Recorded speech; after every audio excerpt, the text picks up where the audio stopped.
Hey, y'all, and welcome back to the Lives We Love podcast. We're here with part two with Cody. So, in the first episode, Cody shared a lot of his story and kind of just how his childhood was growing up. In this episode, Cody, what is it that you want to share with us? Yeah, I guess I'll segue into how my childhood pushed me into the career field that I'm in now. Um, so whenever I got hurt in the Air Force and came out, um, I was fortunate enough that my brother worked at a school district in Bryan that had an opening for it was a PE teacher, which I don't have a physical education degree. I have a history degree, but I was able to It's interview. like polar opposites. Yeah, and they needed a football coach too. And so I'm like, well, I played football and I love football, so I'll coach football and do PE. They're like, hey, can you take this elective too, character education, which was the funnest class. I got a lot of freedom and curriculum on that. Um, but then by the time the end of that first year, I actually did have a social studies class. And so I spent 3 years teaching U.S. history and Texas history. By the time I left, I was a department head. Um, but they started to pull back my stipends and increase my the number of classes I taught, and that was where my hard line with the administration was like, I don't feel like you're respecting me. That you wanted me to do more work and get paid less, and so I put in my notice and said I'm not going to start this next school year, given your terms. And that kind of led to me this really awkward like 4 or 5 months of looking for work, and it got so desperate that like I had an interview at an oil change place. I was going to change oil for $15 an hour. Um, but at the same time, like I had other applications out there. I think it was like October, and I put an application for CPS and what was alternative response, and I also for CVS, like two different positions. Um, and then I put in applications for the post office, which CPS didn't call me until December, and I'd already started at the post office. But I'm like, see you post office because I didn't want to work part time. And I interviewed, and I think the reason behind though, like my interest in child welfare was one kind of I knew I liked working with kids from teaching, um, but then I think also I knew there were probably a lot of kids that were like me as a kid that didn't have anyone to advocate for them. And I'll be honest, CPS had a really bad reputation, still does publicly. Yeah. And, like wanting to be part of that solution, I think pushed me in that direction too. What I don't think I realized though, and we learn about this in child welfare, is the level of secondary trauma that you take on. And if you come from a traumatic background, it really compounds things in a not healthy Yes. way. Yes. And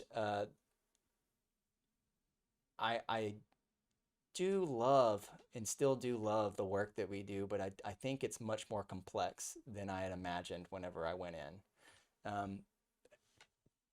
I think with investigations, like the thing that I loved the most was actually getting to see that behavior change. And I didn't get hired into AR whenever I first applied. I actually went to traditional investigations before I went to alternative response. And even in traditional investigations, I had my supervisor saying like, "Why are you spending so many hours with this family? Just get in and get out." But to me, that wasn't helping the family. It wasn't seeking any behavior change or solutions from them.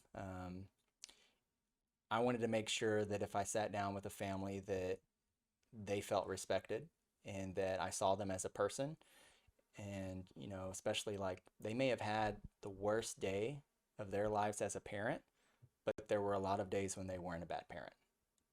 And that's a hard thing. I think that at the department, like you see a case and you see all the history and you just assume like this is a bad parent. Mm-hmm. But sprinkled in there are a lot of really good days and a lot of days that they would be proud of and a lot of days that their kids cherish. And even when someone is at their lowest, like there's some form of redemption there. Like there's always steps to take to get out of that situation and to improve, and even like maybe in the end to strengthen your relationship with a kid. And I never had a CPS case as a kid. Should have had a dozen. Between the drug stops and the drug busts and the family violence, um, like there were a lot of circumstances that warranted investigation. I don't know the state of DHS in Oklahoma at the time, but it never happened. I didn't even realize that CPS was a thing until I moved to Texas.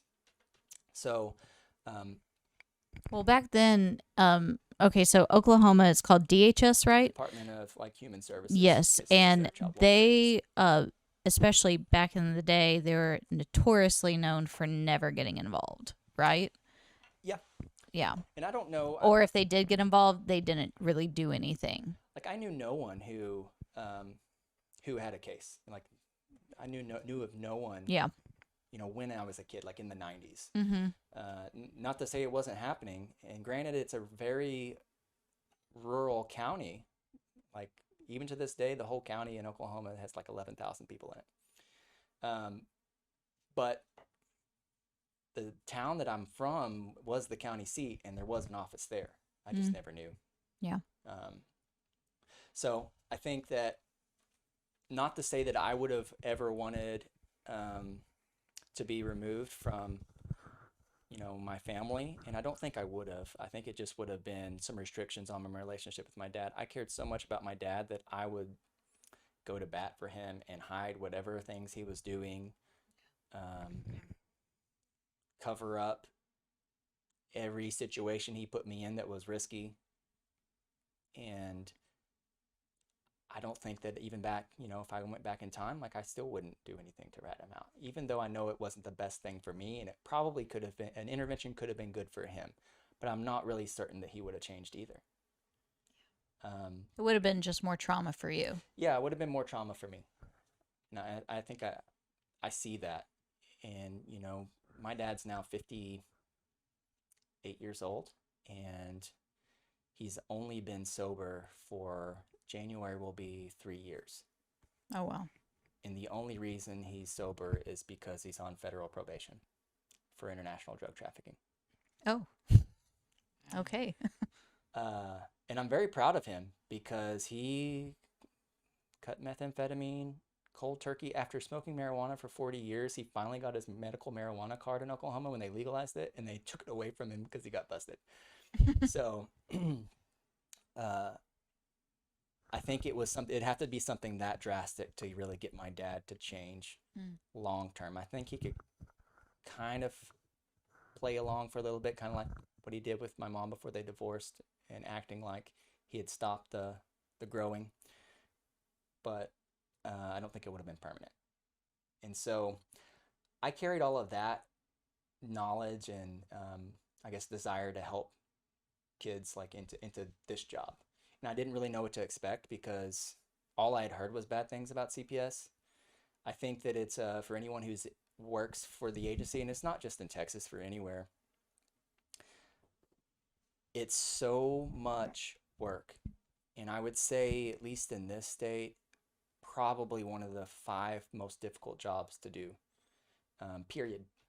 Just because like you're not only dealing with life and death in some circumstances, but you're dealing with the stress of angry parents, caregivers, grandparents. You get no support from the public, it feels like. Um, you have to see things and investigate things and help families and kids through really awful situations. And that all weighs on you. Um, and I think that it got to a point too, especially during the pandemic, where it really affected me. When I left the Air Force, I got diagnosed with a mood disorder, and it was tied to what I thought was just my insomnia. I came out of the service with a lot of injuries, 13 medical conditions, and really struggled to sleep. I think what I wasn't willing to admit at the time was the fact that it really affected me to have my dream of being a career airman or soldier like crushed. And so like I just chose another goal and pursued it. And then at a certain point, like that caught up to me too, because of some of the stuff that, I'd see dealing with these families, bringing it home, the high stress, especially once I became a supervisor, where I feel like I'm not just responsible for myself or my workload. Now I'm responsible for everyone in my unit and all of their workloads and all of those cases. And it's almost overwhelming when you think about, like, collectively there's 60 plus cases between all your caseworkers. Yeah. And how do you know what's going on in each of those cases? And it takes a lot of trust. And I had that in three of the people that worked in my unit.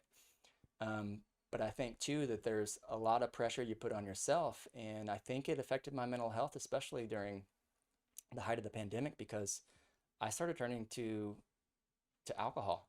I've always liked to have a beer. I like to collect whiskey. And there was a time period where, like, my drinking every other day, a beer or two, or on the weekends turned to a drink every day, and then it was 2 drinks a day, and then it was 3 drinks a day. And it kind of got to a point where, like, I didn't like it.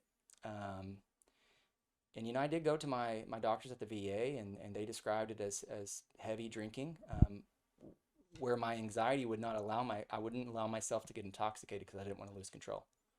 And I think that even then, though, it was unhealthy, and you build up a tolerance. And so I have to give some credit to Ashley, because she was talking to me about some of her journey, and the openness in which she, like, spoke about some of her childhood and some of the stressors that she had, like, kind of made it, for me, it not being so taboo, because no one in my family will admit to mental health, even though the compounded trauma over generations is there. And I didn't want to admit it either, that I probably left the service, or I know I left the service, not to mention my childhood, but I left the service with increased anxiety. And then I joined one of the most difficult career fields in the state of Texas, that, with me not seeking any help, was only going to get worse. And I'm kind of proud to say now, though, that I've been seeing a psychiatrist for the past 2 years, and I've was in therapy for 1 year with one person, which was a record for me. And now I have a new therapist. But, like, that's been a journey, and I've really found that, like, I can actually talk about it now. And I think that that's something that, as I'm going in and I'm talking to youth, especially in the cases I work with, and they're dealing with mental health. And, here I am saying, like, hey, you got to take care of yourself, find some positive coping mechanisms. And then you go and talk to parents that are in mental health crisis, and you ask them, like, what it is that they need to do to get themselves better, and you give them resources and services and expect them to seek help, but, like, you don't seek that for yourself. And I think that there's a common theme there too with a lot of staff in child welfare, is that, like, they don't feel like they can take care of themselves because all of their effort is put into taking care of others, or trying to help others. And that eventually leads to burnout and compassion fatigue, and it spirals out. You want to say something? No. I was just like, oh, yeah. It just, like, flashes of my past CPS life. I'm like, oh, yeah. I And feel that. Cody, when I was under your supervision, I do remember you were very much a workaholic, and I say that with respect, but I would tell you all the time, I'm like, Cody, you can't keep working all this time that you don't get paid for. But I noticed that, and I told you that, like, a lot, because I see so many, like, caseworkers and supervisors, they still do that. They work all these hours, and they're not taking care of themselves. And your answer to me a lot of the time was, yeah, I'm gonna go for a run, I have my personal self, you need anything? I was like, okay. Yeah. And I think that, not to say that I didn't have any positive coping, because I did run, but I think there was a period of time where I probably went a year not really exercising, and it's the worst I felt.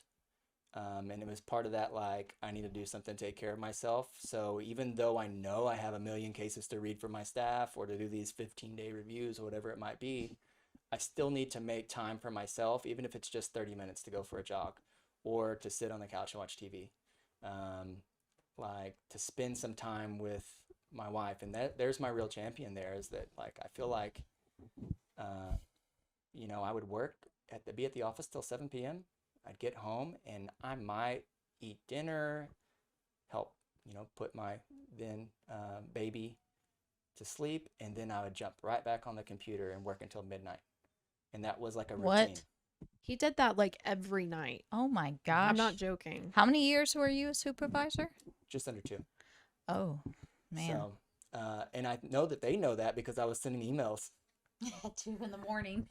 But I felt like that's what I needed to do. One, because I didn't want to lose control, and there's an underlying theme is like the way that I behave. So much of it, I think, is actually tied to my own mental health and my anxiety of feeling like I need to be in control at all times. And so I don't want my work to feel like it's because if my work gets out of control, I already know my personal life is a little out of control, and then it's going to snowball. And so I think work became part of my identity, and it still is. It's really important. Doing what I'm choosing to do for a living in my career is important, and I wouldn't do a career that I felt like didn't have purpose. But I think I have a different perspective now, and it took me getting out of the field to kind of take care of myself and go to therapy and speak to a psychiatrist and get in better routines and spend more time with my wife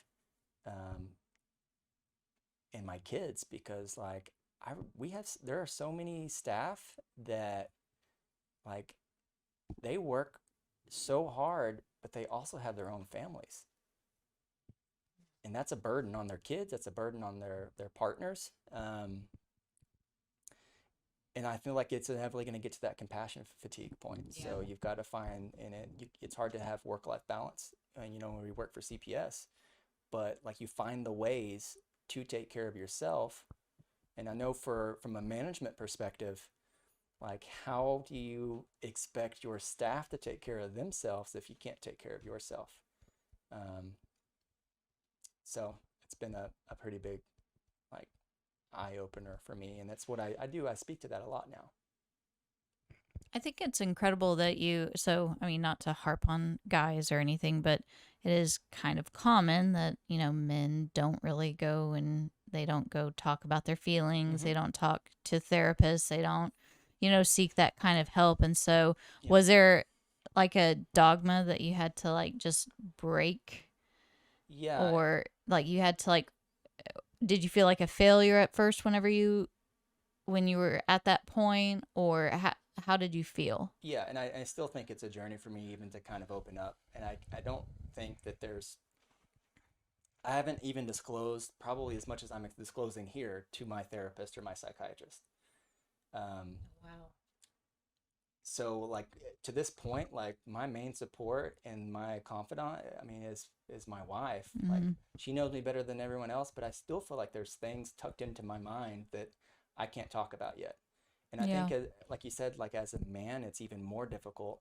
And there's a reason why suicide among males is so much higher than females. It's because I think society tells us that we can't talk about our trauma.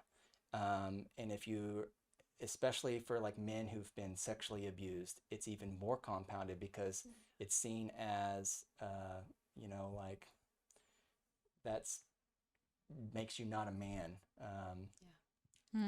And you see that too. I think, even a lot of the victims that I had in CPS, like victim children, were boys. Yeah. But I don't know how they're going to process it, and that worries me. Some of them might, find in them. They may not be open up until they're like 40 years old. They might not be able to talk about it. They might not be able to seek help. And part of it is shame, but then also feeling like these societal expectations are that you're one thing. And I know for like me as a man, especially like in my family, my brother and I have some semblance of success.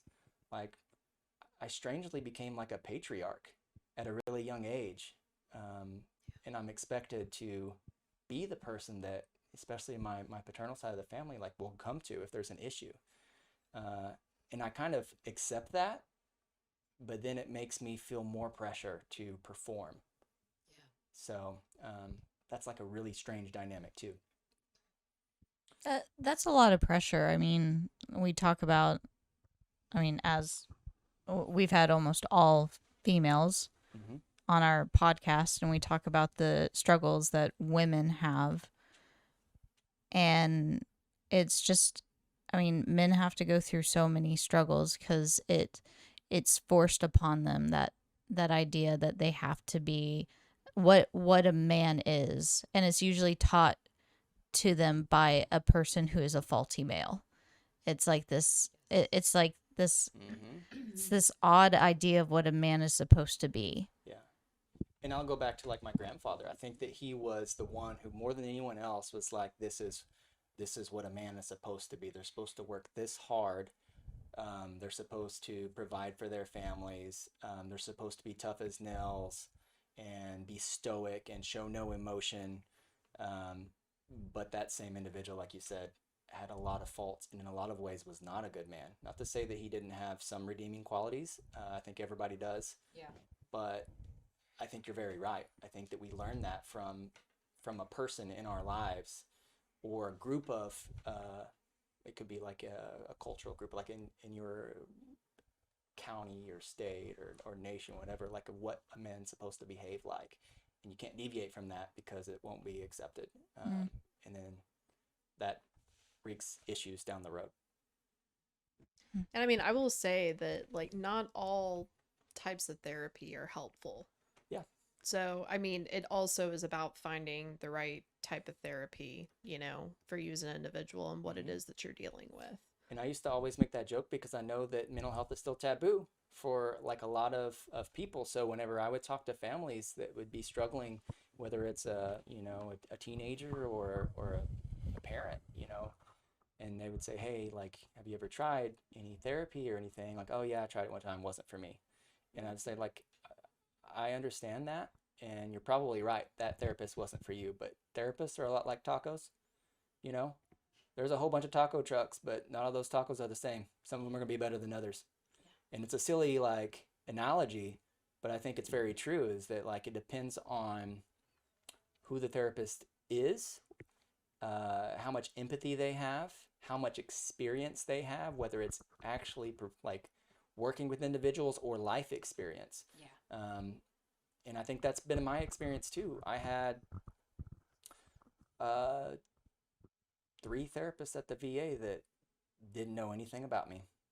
You know what they did care about? Whether or not I was using tobacco or alcohol, um, or if I was suicidal or anyone at home was abusing me. Like that was their focus. I feel like that they didn't go outside of that. They didn't get to any underlying issues, and so I thought therapy wasn't effective. I think the last time I kind of got engaged in therapy, it's my expectation was different. Like I wanted to find ways to help myself, and that was my goal. Not for someone to understand me so much, but for me to find ways to help myself. Hmm. So, what, if you don't mind me by asking, what prompted you to go to a psychiatrist? Did you do that along the same time as seeing just a regular therapist, right? Um, so yeah, I think I started seeing behaviors in myself from stressors like at work Mm-hmm. and stressors at home. And, you think you have a grasp of your emotions and your feelings until you have a kid. And now you're like having to be responsible for a whole nother person who's essentially helpless. And so I think that me having a child right before the pandemic really, really exacerbated a lot of stuff. Um, and I think that when that pressure builds up and you're not finding a way to vent or release it, and you're trying to store it all inside, that it's eventually going to like blow up. And so I got to a point where like I feel like I was an angry person, and maybe no one else saw it, but I felt like I was an angry person, and that like I had a hairpin trigger for my temper and what got me really flustered. And once I got flustered, like it was hard for me to get back on track, and I'd have to go on a run or have some alone time and then come back and be calm. And that wasn't me, like that wasn't what I wanted for myself, and that hadn't always been the case. So I knew something was up, and so like that's what prompted me to make an appointment and be like, hey, I need to talk to a therapist. And after I talk to that therapist, I'm like, I am going to allow myself to put a psychiatrist and medication on the table, because I wasn't willing to do that before. Um, Strangely enough, when I left the service, I was afraid to get a diagnosis, because there's some like pipe dream of mine to be able to go back in the service, because that was what I wanted. Like that was my goal and hope for a career. But I think that allowing myself to get more help and realizing that I can't just fix myself. Not to say that medication's for everyone or it's going to solve all your problems. It's only a part of it. And there's some days I feel like it's more effective than others. But actually getting a diagnosis of generalized anxiety disorder like gave me a foundation to understand myself and the way I behaved and why I behaved the way I behaved, and then also find ways to feel better and be calmer. And that's kind of where I am now.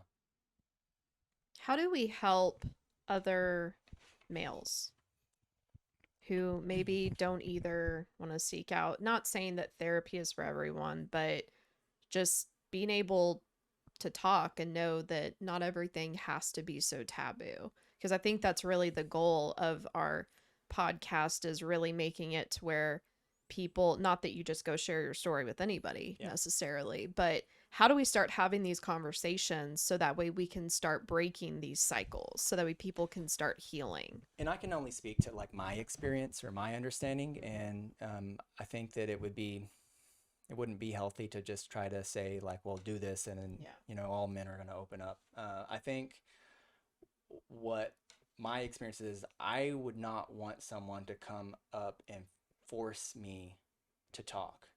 It's not going to happen. It's going to make me more closed off. I think what it takes is time, because when someone's ready to talk, they'll talk. But all I needed was to know that people cared about me, and I think it was therapeutic for me to open up to my wife about some of my stuff that I've dealt with, and it was those conversations that led me to making appointments, to getting more help. And so I think I was in denial and resisting, working on myself in that way, because, on the surface, I look like I'm really successful and I have everything put together. I'm squared away, and it just wasn't really the reality that I knew in my own mind, right? Yeah. And so I think the advice I would give is that if someone's going through something, it's just saying like, hey, I don't know what you're going through, but just know that I care about you, and that if you ever need to talk, I'm here. And then just repeating that. Not making it overly sympathetic, because no one wants sympathy, but just saying like, we go through stuff. We go through life, and it's rough and it's hard. But don't ever feel like you're alone, because, I can lend my ears. And I think that there's something too, it's like, I read this recently, where, when someone's having an issue, we have to understand that like when they're venting to us, they're not always asking for a solution. Yes. And so being at a place where like, are you wanting a solution, or are you just wanting someone to listen? And I think that there's like, we feel the prompt to provide a solution to people, and probably men do it more than anyone else with their spouses or partners, where they want to offer a solution to everything, and they need to find a solution because that's their job, is to fix things, right? But that's not always the case. And I think even like with a lot of women, they don't want you to they just want you to listen and to understand. And so letting someone know like, hey, I'm here to listen and understand is kind of like the first step. But like that timeline, I mean, some people are going to be able to talk about whatever it is right when it happens, and some people, it's going to take 20 years. So maybe as women, we could be better. We could go to our husbands and say, I need you to fix this, versus what? This happened today and this happened today. See, I'm pretty bad.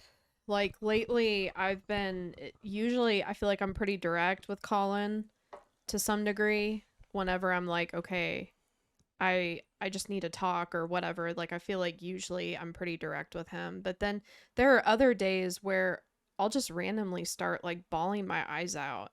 And then he's just laughing, and then we're having to like figure out like what's going on. I don't even know what's going on with me, and he's like trying to figure out what made me upset, and I don't even know. And I'm like, I'm See, and I just PMSing, talked to and my husband, and he's like, "Hold on, do you want me to fix the problem, or do you want me to listen?" And I'm, Yeah. I don't know what I want. And he goes, "Okay, listen. Go ahead, babe." Yeah, I think that's been the journey. that Me meme too. from The Notebook is literally like, I feel like all of us. You What- know, what do you want? I don't It's know. not that simple. It's how women are. It's how we are. Anyway. Well, yeah, I don't know. I don't know how well, I'm sure I Cody, do all that. Out of everything that you've talked about, what was the one theme of trauma that stayed with you that was the hardest for you to mentally deal with? Was it the poverty? Was it the drugs? Was You know, I wouldn't say it's the drugs, um, just because I don't feel like obviously I have a lot. I don't like methamphetamine. I think it's disgusting. I Yeah. think it destroys people's lives, Yeah. as do a lot of other, substances. But like I don't hold drug use against a person because I think that addiction is a health issue. It's a mental health issue a lot of times. Um, I think that's probably is the poverty because the poverty led to struggle, which led to like my mom didn't spend as much time with us because she was working. Um, I didn't have a lot, and I didn't realize this. I remember after my mom and my stepdad got together, my stepdad had this perfect job lined up in Bridgeport, Texas, which was hours away from all of our support in the Marble Falls area. And so we moved up to Bridgeport, a little town called Boyd. And as soon as my stepdad got there, he damaged his sciatic nerve. And so he could no longer work the hours at that trucking company that was supposed to solve all of our problems and we're going to be well off. And we spent 5 months in North Texas and we lived in a house and I slept on a bunch of blankets. We had no furniture. All we had was a card table and folding chairs. But I slept on a bunch of blankets there. It wasn't a hot water heater, and this was in the winter.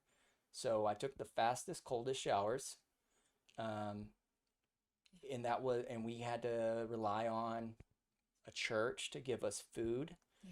And my brother, who was 16, he had just turned like 16 right before we moved there. He was the only person working for months, and he worked at Walmart pushing carts. Um, and so all of his money didn't go to himself. It went to collective us, my mom, stepdad, me, and him. Um, and I feel like I took that for granted because then when we moved back to Marble Falls, once they finally said like, "Oh, this isn't working. We're going to move back to Marble Falls." Um, we moved in with family, but my brother continued to be the only person working because my stepdad was still hurt. And my mom, at that point, was very pregnant. And my brother was like having to pay electric bills. And he only had the only car because our car got repossessed. Wow. And so, like, he would get really frustrated that he would want to go do teenager things and go hang out with his friends. And, my mom or stepdad would be like, "Hey, we need you to take us here. I need you to take Jean to work. And like, also, can you pay this bill or that bill? Can you buy some milk and some bread and some eggs?" And I wasn't yet working at the time. But then he graduated and went off to college, and I was in that same position. And that was the beginning of my junior year. I had a car accident. And my stepdad was in the car with me, and he cracked his sternum. Mm. So he was out of work again. My mom was going through her diabetes diagnosis, and her medication was unregulated, and she was having a lot of health issues, so she wasn't working. And there I was, waiting tables, being the only person working in the house, and I was paying the electric bill. And how old were you? 16. Oh my gosh. And I was making sure that there was food because now I have a little sister at home, making sure there's enough food that she could eat. and I was having to give. We had only car was my car. I was having to drive people places, basically feeling like a chauffeur for the adults, and I feel like that made me like also like feel like I lost my childhood. Like I'm not getting to do the things all my friends are getting to do, um, and so whenever my mom and stepdad, after I think it was Hurricane Rita, decided that they were going to move to the coast because there's a lot of jobs with driving a truck, hauling away debris from the hurricane in Port Arthur. And here I am, still getting my high school paid for by someone else, and I have friends. I have a job. It's only Pizza Hut, and I had to make the choice. Like, I'm not moving with you. I'm not going. And so, my entire senior year, I was on my own. You know, I slept at my grandma's house, but like I didn't have support, and so my money went to my car insurance, which idiot, I drove a Camaro, um, and my gas, and I saved for college. Where I had a lot of bitterness is I remember my mom had access to my checking account, and I had not a lot of money, but I had like $1,600 saved up, and she took it out without asking me to pay some creditor or something. But that was supposed to be my college savings, and I feel like that broke wow. me, because like that was disrespectful. And after that, I was hiding my money under, you could, in the Camaros, I had a 2001 Camaro, you could pull up the back seat and there's a little pocket, and I had so much cash just stuck there. Oh my gosh. I hid all my cash in my car, but like I moved out on my own. I decided I didn't need them. They weren't doing a lot to take care of me, which was hard to do because I had a little sister and I worried about her.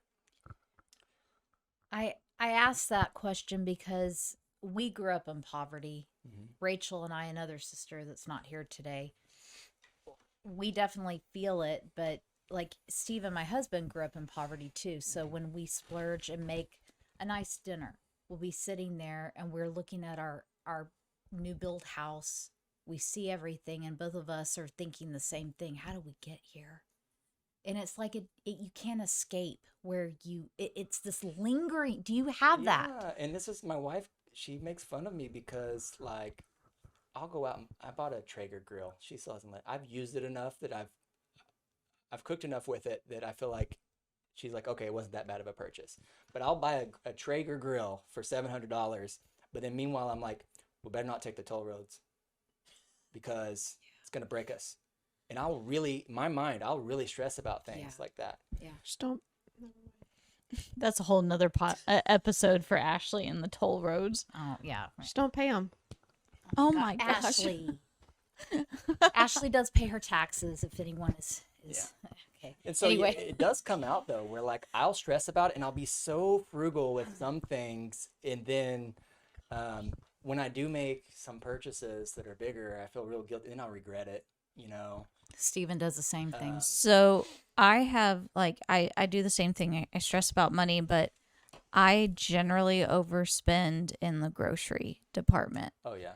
Because it's like if I see that there aren't staples or whatever, like I start, I don't know, I'm just like, it has to be replenished. Like if even I though we see- have other food, Yeah. but it might not be what my kids want, or One, you have to be creative. Even with COVID, like seeing the empty shelves, it triggered something in me. There's only 3 cartons of eggs. We don't need them, but we better get them while we have them. And I hate it. I was so resistant during like whenever they first started seeing toilet paper disappear. Yeah. But I had gone to like drop my grandma off in Oklahoma, and I was driving back to Texas, and we are going through this small town of Atoka in Oklahoma.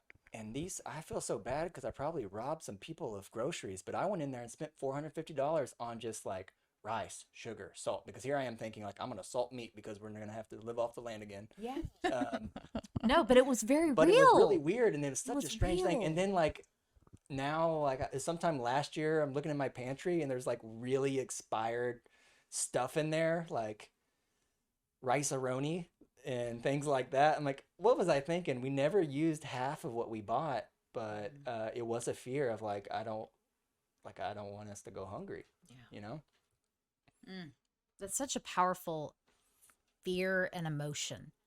I just wondered if anybody else struggles with that. It comes out like, even though for holidays and stuff, like, and hoorahs that we have, I mean, we always have more than enough, but it's like, do any of y'all still worry that like you won't have enough?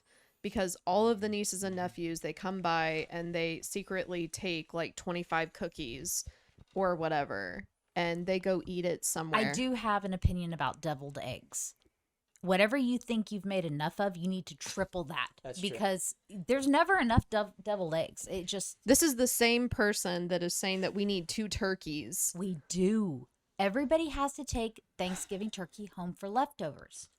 It's tradition. You have to, right? But a lot of times people don't take stuff home, and then Colin gets mad. Fine, Ashley. okay, well, For Thanksgiving, you don't get any turkey. How about that? no, okay, no, what needs to happen in that, this is diverting the subject, but we need to buy, like, every family needs to buy, like, Tupperware and bring it with them so that everyone will have leftovers. The reason why people don't take leftovers is because there's nothing to put them in.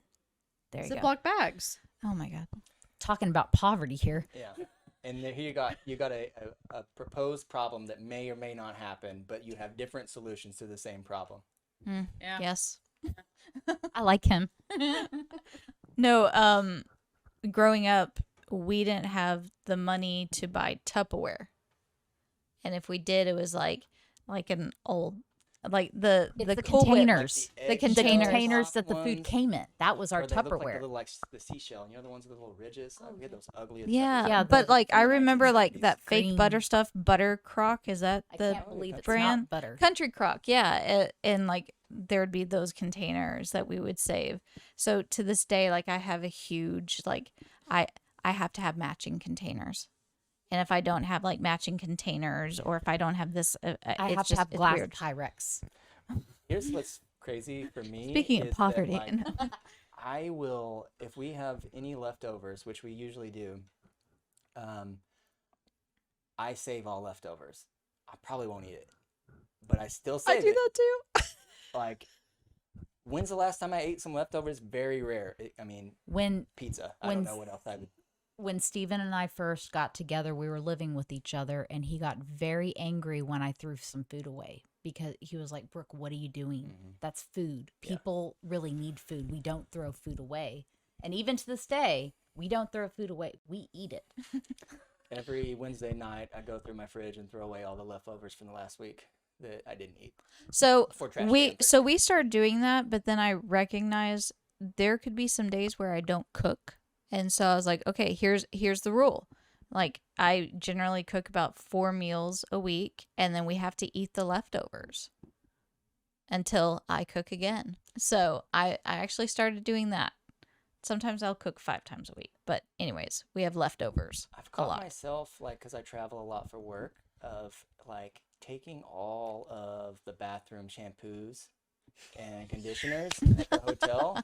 Like, I'm not gonna use it, but I'll take it. But you have home. to have this stock. But here I'm like, yeah, and you know what? Like, oh well, you know what I'll do? I'll stick it in a basket in the guest bathroom. If we have someone visiting, they can take something from the basket.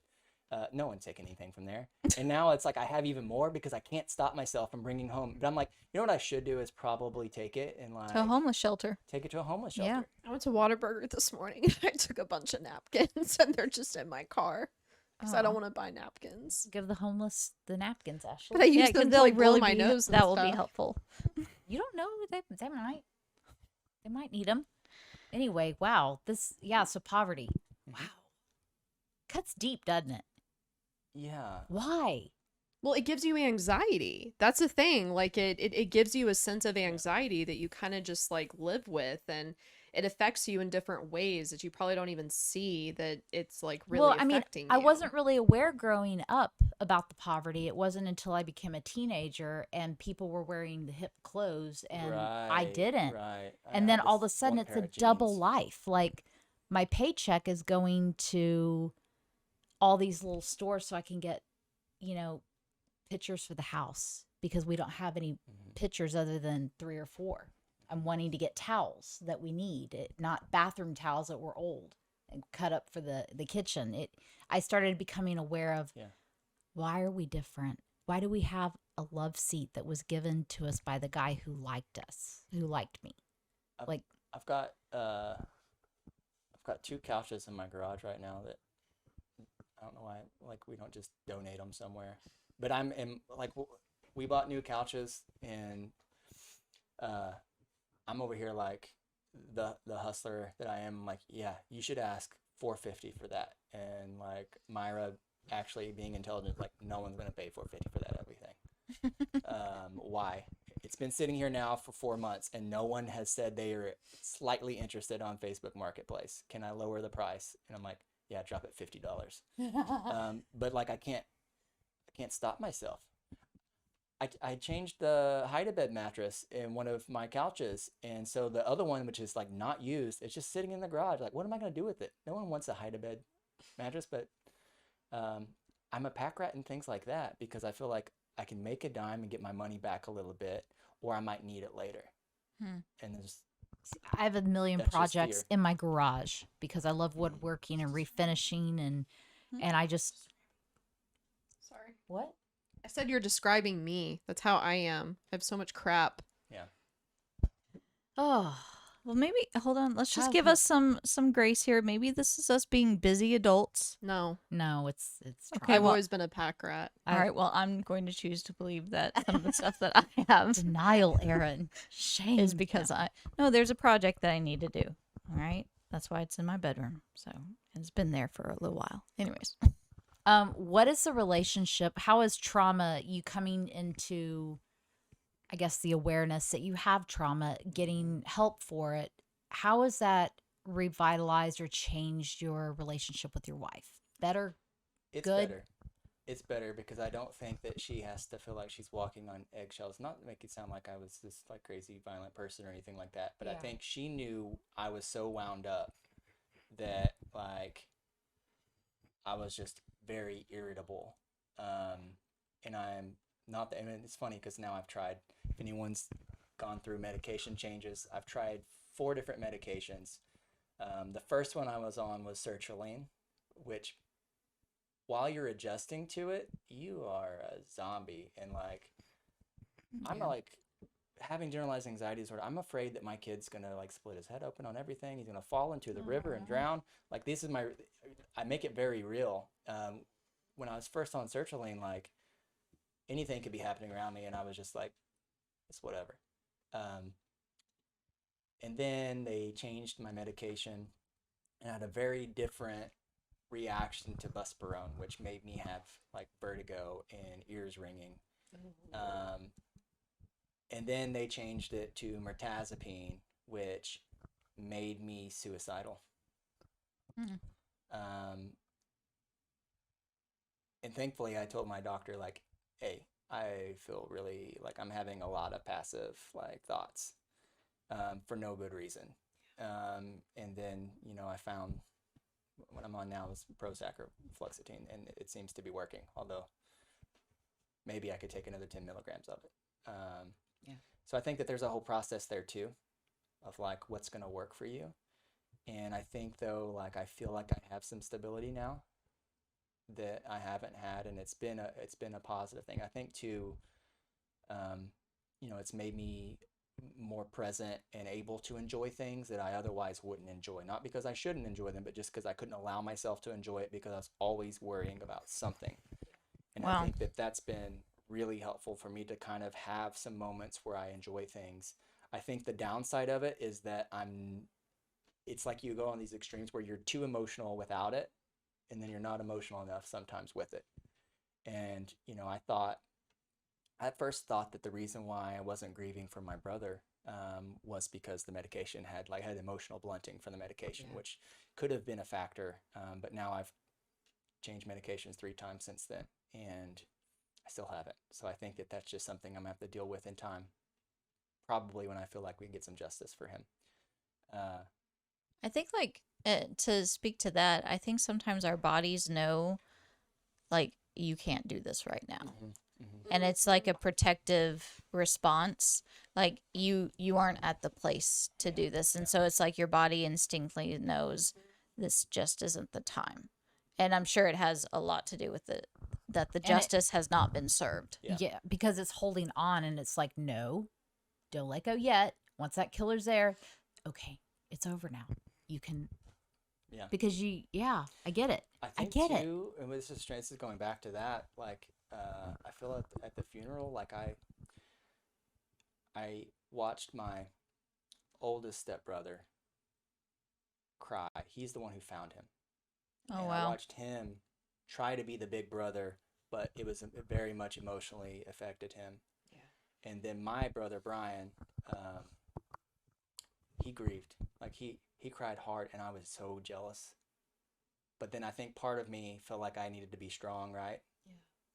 For him and my dad. And like here I am just keeping it all in.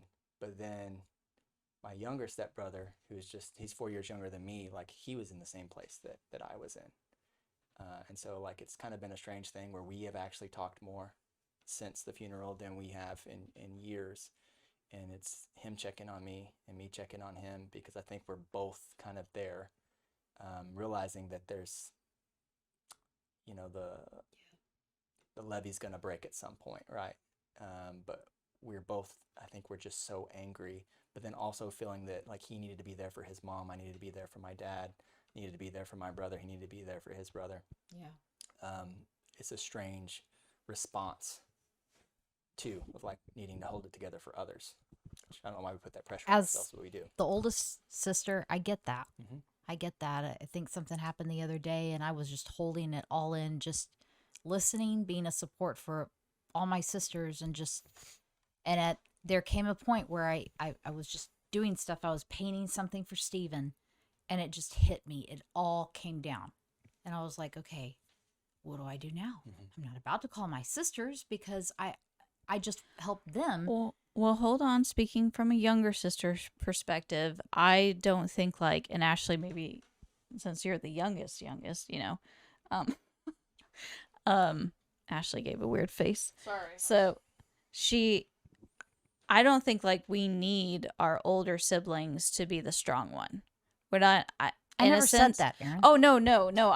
I never said that you No, have I was to- saying it- That's something I put on myself. No, and I'm saying as like for older siblings, like to take that pressure off, I don't think like I've never expected my older siblings to be the strong ones. Like if anything, it's like sometimes it makes you feel more alone when you feel like you're the only one struggling with something like Yeah. that. And so it's more of just like, I don't know. That's how I feel, Ashley. How do you feel?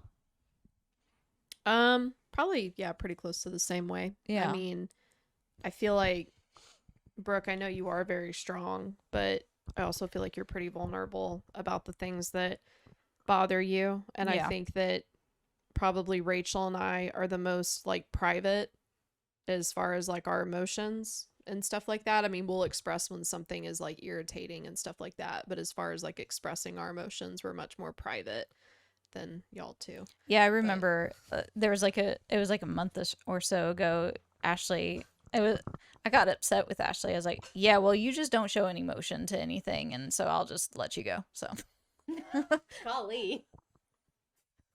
Yeah, I mean, and that's kind of how it goes, but you just gotta. but everyone processes Yeah. differently, and if that's how you process, and Yeah. then that's it. I think though it helped me hear from my wife, like you don't show any emotion. Like I need something from you. Mm. Help me at least empathize with her while I feel like I'm fine. She still needs something from me that I have to be aware of, and like that's been a challenge because I'm not naturally a very emotional person anyway. Needing to still like show her some, and she needing that part too, because I think we have different needs, right? Yeah. Yeah. Man. Did y'all have any other questions? Or Cody, was there anything else you wanted to touch on? I might kind of comment too on, talking about my relationship with my wife, about how important it is for us to both be at least of one accord of like, while we have very different cultures, she comes, from a Hispanic culture and being a first generation American, we both grew up with some relative sense of poverty, and our value systems are very similar in spite of being very different. And I think that that's really important for someone who is going through something, to just have someone that you feel like you can relate to them and them to you. And I've had past relationships that wasn't the case, and I felt very alone. But I don't feel that way with my wife, and I think it's because like we have an understanding. Like we can be very culturally different, but at least having a somewhat similar upbringing from the context of poverty and limitation. And for her family, it's not like she was ever without anything. Like her dad is an enterprising man. He built their house himself, has no debt. Like like they still eat beans 2-3 times a week, and they live this very conservative, minimalistic, and that's their choice, because for them the anxiety is where they came from. But when they go to Mexico, they're wealthy, in a sense to all the relatives there, and so they have all these expectations. But like my wife, like there's a self-imposed out of necessity, but it still impacted her because she didn't get to do a lot of the things that teenagers got to do. She didn't have the nicest clothes.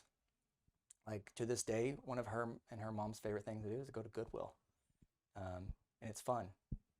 And I think that like you have to understand where people come from and how their childhoods affect their outlook and experiences. To find the connection. What would you say to someone that is growing up in a similar situation? What kind of encouragement would you say to someone in a similar situation to what you found yourself in? I think it's not giving up, because I mentioned it to y'all earlier. Like whenever you deal with trauma, you're either going to move past it in one way or the other, or it's going to drag you down. And so like there could have been like a time where I'm like, well, this is just the lot that I've been given. Life is awful, it's hard, and I'm not going to try, to better myself or move up in station. And I think a lot of my successes, or so-called successes, would be because of my fear of that, like of going back into poverty or not having enough. But what my driving force has been is just knowing that there's always something else out there. And funny story, my brother worked at Pizza Hut before I started working at Pizza Hut, and a rush at any restaurant, I don't care what level of restaurant, is crazy. And he gave me some advice when I first started waiting tables. He's like, hey, whenever it gets really crazy and overwhelming, just remember that the rush is going to be over in 2 hours. And so like that got me through a lot of crazy shifts, but I feel like that same lesson has got me through a lot of experiences in life of like, if you're going through the worst of it, that's just temporary. Like it's gonna end at some point. There's always an after. And so like even whenever I've had passive suicidal like thoughts, like there's an after, like this is gonna pass. And it's like remembering that there's something else there, that you never can give up, because there's always something else there. There's always like a leaf unturned or a door to open. And so like through any of my setbacks or whatever else, like something else came along and I moved past it. I learned lessons from it. I think it's really important that if you've gone through trauma that you learn your lessons from it. But then like just not give up, take that phone and pull it back and see the rest of the room, and keep your problems in front of you. It doesn't mean you hide it. You keep it in front of you, but then you also see everything else. I just love you being one of our guests. Like you're such an overcomer. There's such a fight in your spirit. I love that, man. I think there's fight in my spirit, but this is one of those things where like I want to temper it with like I don't have perfect, like not every day is perfect, and I certainly am not a perfect person. I have a lot that I'm still working on. Yeah. I think that I wouldn't ever want to be the person that like achieves it, whatever it is, because then what's after, right? And so like not putting the pressure on myself to be perfection or to accomplish everything. Allow the room for failure, because it's in the failure that you're going to learn the most about yourself. Mm. I saw a quote that like character like photographs develops the most in darkness. Ooh. So many good things. Cell phone, that. Even Bruce Lee had a quote about Gosh. failing can be the greatest attempt. What is it? Even the anyway. Man. Thank That you was for great. Yeah. Thank you so much, Cody, for Yeah. for being here and just talking to us. I mean, I really appreciate it. Yes, thank you so much for agreeing to do this. Yeah, no problem. Glad to be here. Will you come back? Anytime you want. Awesome. All right. Well, thank y'all so much, and tune in to whatever next episode we have next. I don't even know what. Keep doing the hard work of healing. That's Oh, what yeah. Ashley meant to say. Yeah.